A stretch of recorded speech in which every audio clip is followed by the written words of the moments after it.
Episode 14, Pride Peekaboo. So, it's Pride Month. Yay. I'm going to get a little dark here for a second, so excuse me, but something I wanted to parse here. To be honest, I've never felt like Pride Month was mine, something for me to celebrate. I attend the parties, go to potlucks, fewer these days though. And in the past, I even went to the parade in town. Saw concerts, things of that nature. The things you do at Pride. But beyond the fact that I've never quite felt like I fit in the mainstream gay community, I think I struggle with the idea of Pride as a whole, the gay piece aside. This month just got me thinking about that. When I was younger, I remember good cause for regular celebration. Milestones hit, significant accomplishments. And maybe it was just that the notion of, wins was slightly smaller. You get a good grade on a test. You complete the school year. You win a game of basketball, even if I was just on the C squad. The adults around me made a point of noting these wins and many others, all through my childhood. It's what good adults are supposed to do, I suppose, caring adults who want children to feel good about themselves and motivated to do their best work and to follow their passions.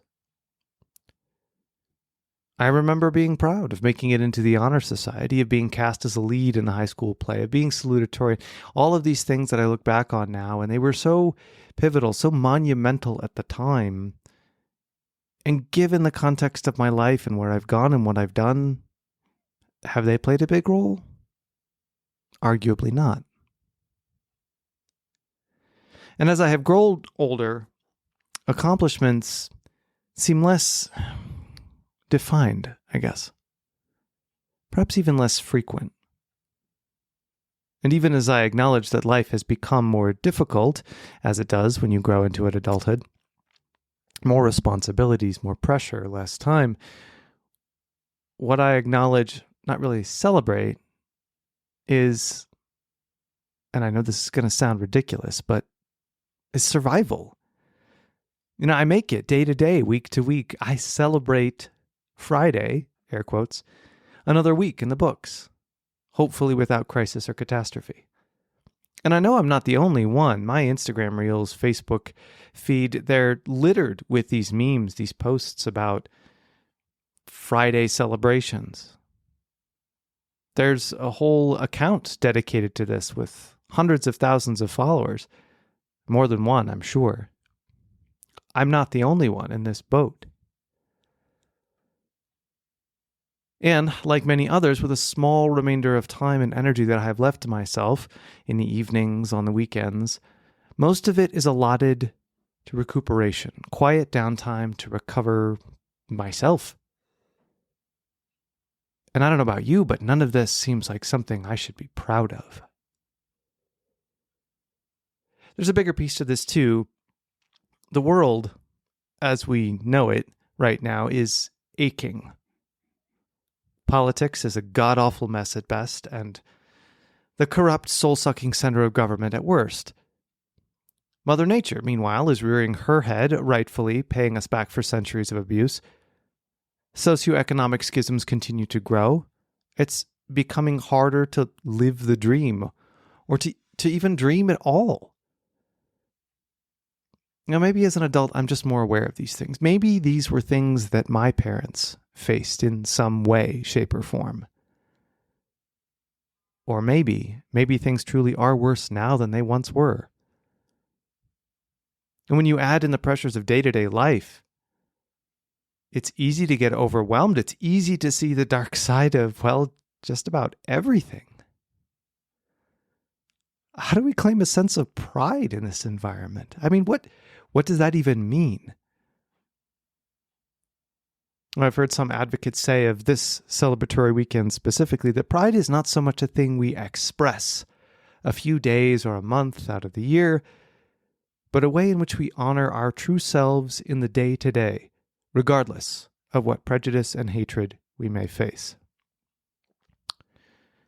perhaps that's why I struggle with pride, because I don't own my true self day to day.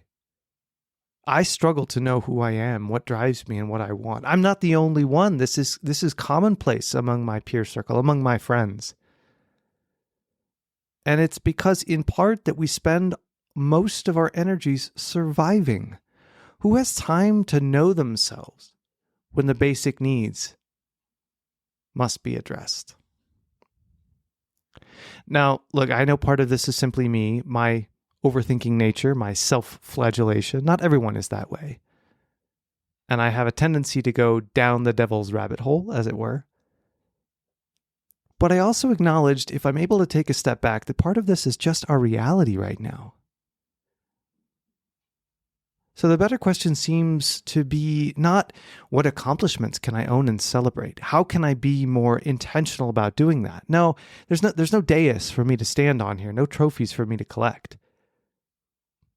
I think the better question should be, and honestly has been for some time, even if I've chosen to ignore it, where and how do I recognize me in the melee of survival?